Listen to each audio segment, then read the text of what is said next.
मन ही मनुष्य के मोक्ष का कारण है। मनुष्य केवल रक्त, हड्डी, मांस, मज्जादि का पुतला ही नहीं है, उसमें मन भी है और मन में भिन्न भिन्न प्रकार के संस्कार और विकार भरे पड़े हैं। बचपन से मन पर जिन विषयों का भी प्रभाव पड़ता है, वो मन में कहीं दब जाता है। जब भी काम, क्रोध, लोभ, अहंकार, डर, ईर्ष्या, राग व द्वेष का वेग आता है, तभी इनका प्रभाव शरीर, श्वास और मन पर पड़ता है। क्रोध में शरीर पर नियंत्रण नहीं रहता। इसी प्रकार काम वासना शरीर और श्वास पर प्रभाव डालती है। ईर्ष्या, राग, द्वेष आदि के प्रभाव भी शरीर और श्वास पर पड़ते हैं। इन सभी विकारों के शरीर और श्वास पर पड़ने वाले प्रभाव तो दिखते हैं, परंतु इनका मन पर पड़ने वाला प्रभाव दिखाई नहीं देता। शरीर पर दिखाई देने वाले प्रभाव से कहीं अधिक प्रभाव मन पर पड़ता है। ये प्रभाव सूक्ष्म संस्कारों के रूप में मन के किसी भाग में दबे पड़े रहते हैं। इन्हीं को विकार भी कहते हैं। मन का स्वभाव जाने। किसी एक विषय पर टिके रहना मन को पसंद नहीं। जब इसे किसी एक वस्तु या विषय पर लगाया जाता है, तो ये भागकर दूसरे विचारों या विषयों पर चला जाता है। बेकार के विचारों में पड़ जाता है, हर दिशा में घूमता है, बेलगाम घोड़े की भांति हर ओर भागता फिरता है। किसी एक विषय पर टिकना इसका स्वभाव नहीं। मन को एकांत पसंद नहीं। इसे तो देखना, सुनना, सूंघना, स्वाद लेना, स्पर्श करना अर्थात सभी इंद्रियों के विषय इसे पसंद है। इसके लिए कोई साथी, कोई सामान चाहिए ही। मन बहुत गतिशील है। प्रकाश यानी लाइट की गति तो 1,86,000 मील प्रति सेकंड है, पर मन की गति तो नापी नहीं जा सकती। इसको हर समय गति चाहिए। मन वर्तमान में रहना नहीं चाहता। अब क्या हो रहा है, इस बात में इसकी रुचि नहीं। इसे तो भूतकाल और भविष्य ही पसंद है। आज और अब जो हो रहा है, उसमें तो वह सीमा में बंध गया, जबकि बंदिश में रहना मन का स्वभाव नहीं। वर्तमान में तो इसका दम घुटता है। भूत और भविष्य में घूमने को तो बहुत स्थान है, क्योंकि ध्यान मन को एक दायरे में बांधता है, उसे दिशा दे देता है। इसीलिए ध्यान वर्तमान में रहने की कला है। मन इच्छाओं की उत्पत्ति करता है और ये काम हर समय होता रहता है। एक इच्छा पूरी हुई तो उसने अनेक इच्छाओं को जन्म दिया। इच्छाएं अनंत हैं और उनकी पूर्ति होना असंभव है। इच्छाओं की पूर्ति न होना या उनका दबाया जाना ही तरह तरह के क्लेशों व दुखों का कारण बनता है। मनुष्य के सुख दुख का कारण मन व उसकी वृत्तियां हैं। किसी भी वस्तु का अच्छा या बुरा लगना मन की मान्यता के कारण ही है। मन ज्ञानेंद्रियों द्वारा ही बाह्य जगत की वस्तुओं व विषयों का आनंद लेता है। ज्ञानेंद्रियां 5 हैं: आँख, कान, नाक, रसना व त्वचा। उनके विषय देखना, सुनना, सूंघना, स्वाद चखना, बोलना और छूना है। मन इंद्रियों के विषयों के रस लेता है। योग में मन को जीतने के लिए पहले इंद्रियों को साधन बनाते हैं, फिर मन को। इस प्रकार मन से ही मन को वश में करते हैं। जैसे कि कांटे से कांटा निकाला जाता है। मन को साधने के लिए पूजा, कीर्तन, जप, हवन, यज्ञ, ज्ञान, कर्म, तप आदि बहुत साधन हैं, पर ध्यान इन सब में श्रेष्ठ है। मन को साधना बहुत कठिन माना जाता है। कुछ दिनों में ही सफलता मिल जाए ऐसी बात नहीं। लगातार अभ्यास, वैराग्य व पक्के इरादे से इसे बड़ी आसानी से साधा जाता है। ध्यान मन की चाबी है। जितना ध्यान परिपक्व होता जाता है, उतनी ही मन की सफाई होती है।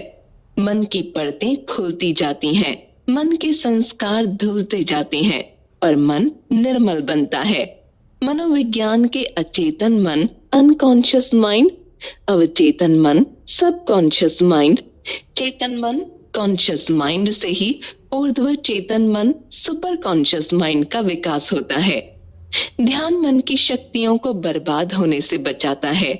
परेशान व अशांत मन को शांत करता है। इससे मन की एकाग्रता बढ़ती है।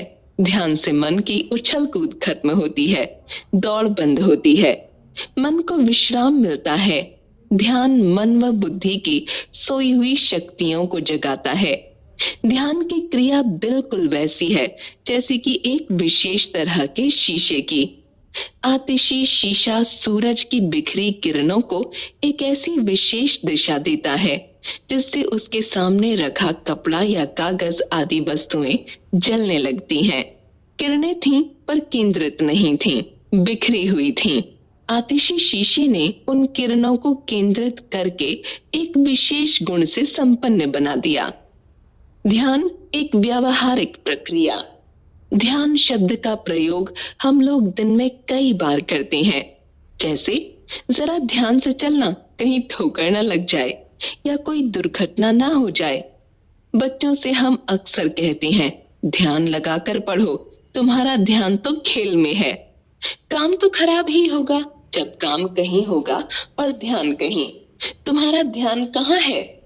देखकर नहीं चला जाता क्या? आदि सवाल ध्यान को रोजमर्रा की प्रक्रिया बताते हैं। ध्यान का मतलब है वर्तमान में रहना। वर्तमान में रहने से ही हम अपने हर काम को ठीक तरह से कर सकते हैं, ठीक सुन सकते हैं, ठीक बोल सकते हैं, ठीक सोच सकते हैं। वर्तमान में रहने से ही हम उचित व सही निर्णय ले सकते हैं। जब हमारा काम ठीक होगा तभी हम अपनी समस्या को उचित दिशा देकर सुलझा सकेंगे, ठीक निर्णय ले सकेंगे। तभी हम प्रसन्न भी रह सकेंगे और जब यह प्रसन्नता बनी रहेगी तो धीरे धीरे आनंद का रूप ले लेगी। आनंद में रहने का दूसरा नाम परमात्मा में रहना है। इसके लिए ध्यान में रहना आवश्यक है। इसी के अभ्यास के लिए योगियों, ऋषियों तथा महात्माओं ने अनेक विधियों की चर्चा की है। संसार में अनेक विधियां प्रचलित हैं। जिस विधि पर हमें विश्वास और श्रद्धा हो और सबसे बढ़कर जिसकी हम में योग्यता हो, इसका निर्णय गुरु के हाथों में पूरी तरह से छोड़ना पड़ता है। वही हमारे लिए उचित है। ध्यान हर एक के लिए परमावश्यक है। सन्यासी, गृहस्थी, विद्यार्थी, वकील, डॉक्टर, दुकानदार, पुरुष, महिलाएं, सबको ध्यान से लाभ मिलेगा। स्वस्थ लोगों के लिए भी और रोगियों के लिए भी ये जरूरी है। पूर्ण लगे या अधूरा, प्रतिदिन 10 से 15 मिनट का ध्यान तो जरूर करना ही चाहिए। ध्यान के संबंध में चंद बातें। ध्यान के लिए स्थान शुद्ध, हवादार, एकांत, विघ्न रहित हो। नित्य एक ही स्थान हो तो ज्यादा अच्छा है। इसके लिए सर्वोत्तम समय ब्रह्म मुहूर्त है। सूर्योदय के 2.5 घंटे पूर्व से सूर्य के प्रकट होने तक। रात को सोने से पहले मुंह, हाथ, पैर धोकर कुछ मिनट का ध्यान बहुत लाभदायक है। मन शांत होगा, नींद अच्छी आएगी। सिद्धासन व पद्मासन बहुत उत्तम है, नहीं तो सुखासन। खाना खाए 3 से 4 घंटे न हुए हों तो वज्रासन में बैठें। सिर का पिछला भाग, गर्दन व रीढ़ की हड्डी एक लाइन में हो। शरीर में तनाव न हो। दोनों हाथ ज्ञान मुद्रा में घुटनों पर रखें। आंखें आराम से बंद। शरीर को स्थिर रखना है, चट्टान की तरह निश्चल। हाथ पैर की स्थिति को बदलना नहीं, हिलना डुलना नहीं, खुजलाना नहीं, मक्खी आदि भी न उड़ाएं। ध्यान में एक दिन का भी अवकाश न पड़े। नियम पूर्वक प्रतिदिन ध्यान करें। ध्यान के साधन। आसन।